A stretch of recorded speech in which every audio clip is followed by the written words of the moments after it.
teman-teman semuanya, kenalin aku Aurelia Tessa. Di sini aku akan memberikan info seputar hipertensi. Nah, sebenarnya apa sih itu hipertensi? Yuk kita simak.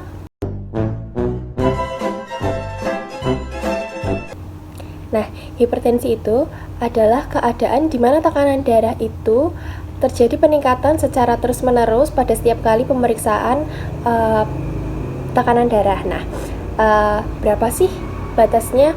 Nah, dikatakan hipertensi itu ketika tekanan darah yang sistol itu lebih dari sama dengan 140 mmHg dan diastolnya lebih dari sama dengan 80 mmHg. Nah, hipertensi ini juga berbahaya teman-teman, bisa menyebabkan berbagai komplikasi. Contohnya seperti jantung, ginjal, otak, dan juga mata. Nah, hipertensi ini itu tuh merupakan penyakit yang dikatakan silent killer teman-teman, jadi nggak ada gejalanya, namun dapat menyebabkan kematian akibat komplikasi tersebut. Nah, gimana sih etiologi dan proses terjadinya hipertensi ini? Nah, etiologi dari hipertensi ini itu tuh ada dua jenis. Yang pertama ada yang primer dan yang kedua ada yang sekunder. Nah, kalau yang primer itu tuh sering terjadi karena multifaktorial, meliputi karena faktor genetik, lingkungan, terus manajemen stresnya juga karena obesitas, terus karena konsumsi garam yang berlebih, kurangnya aktivitas fisik, dan merokok. Lalu untuk yang sekunder itu disebabkan karena penyakit lain, contohnya kayak ginjal tadi, terus ada kelainan hormon, terus bisa juga karena penggunaan obat-obat tertentu, misalnya kayak pil KB. Nah, terus gimana sih proses terjadinya? Nah, proses terjadinya itu melibatkan berbagai mekanisme. Contoh, salah satunya karena aktivasi sistem renin, angiotensin, dan juga aldosteron. Nah, angiotensin 1 akan diubah menjadi angiotensin 2 oleh enzim ACE, kemudian akan menyebabkan vasokonstriksi dan renin retensi natrium serta air sehingga meningkatkan tekanan darah. Selain itu, faktor seperti volume cairan ekstraseluler, perubahan elastisitas pembuluh darah, dan peningkatan curah jantung juga berperan dalam patogenesis dari hipertensi ini. Terus, apa aja sih faktor-faktornya yang bisa nyebabin hipertensi? Nah, teman-teman, kita kan taunya kalau hipertensi itu terjadinya pada lansia. Ya, memang lansia memang lebih beresiko. Nah, faktor resikonya itu untuk usia lebih dari 60 tahun itu akan lebih beresiko menderita terkena hipertensi.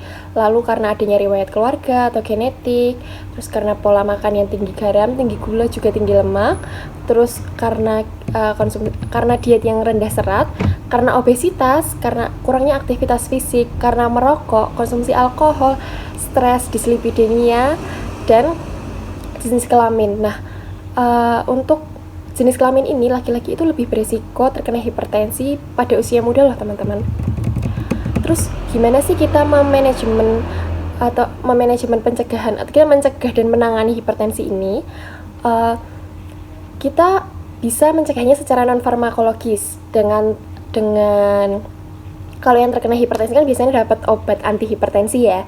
Kalau misalnya kita cegahnya dengan non farmakologis, kita juga bisa menerapkan diet-diet tertentu nih teman-teman. Misalnya kita mengatur pola makan kita menjadi pola makanan yang sehat, terus membatasi asupan natrium, terus meningkatkan konsumsi makanan yang kaya akan serat, kalium, kalsium, juga magnesium.